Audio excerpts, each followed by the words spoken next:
முறுமுறுப்பு ஒரு பெரிய பாவம். தேவ பிள்ளைகள் ஆண்டவரை கேள்வி கேட்பது, முறுமுறுப்பது, ஏன் எனக்கு இப்படி நடக்கணும், ஏன் ஆண்டவர் இதை அனுமதித்தார், ஏன் எனக்கு இப்படி செய்தார், இந்த வார்த்தை நம்முடைய வாயில வரக்கூடாது. அதெல்லாம் தேவனை அவமானப்படுத்துகிற வார்த்தை. செத்து போயிட்டா பரவாயில்ல, இது ஒரு ஆண்டவரை எடுத்துக்கொள்ளட்டுமே, இதெல்லாம் நம்ம சொல்லக்கூடாது. நம்முடைய வாயில என்ன நடந்தாலும் கர்த்தருக்கு ஸ்தோத்திரம். அவர் எனக்காக ஜீவனையே கொடுத்த ஒரு ஆண்டவர் அல்லவா. அவர் எனக்கு நன்மைக்காகத்தானே எல்லாவற்றையும் செய்வார். அவர் ஒரு நாள் தவறு செய்கிற தேவன் அல்ல.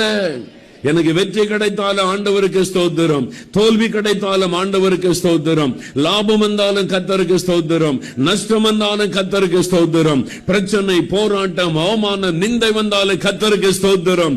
எல்லாவற்றிற்காக ஆண்டவரை துதிக்க பழகுங்க. முடிவு 2 மடங்கு ஆசீர்வாதம். எல்லாவற்றிற்காக ஆண்டவரை துதிங்க. என்ன நடந்தாலும் ஆண்டவரை துதிங்க. எவ்வளவு நிந்தை வந்தாலும் ஆண்டவரை துதிங்க. சூழ்நிலை எப்படி இருந்தாலும் ஆண்டவரை துதிங்க. முடிவு 2 மடங்கு ஆசீர்வாதம்.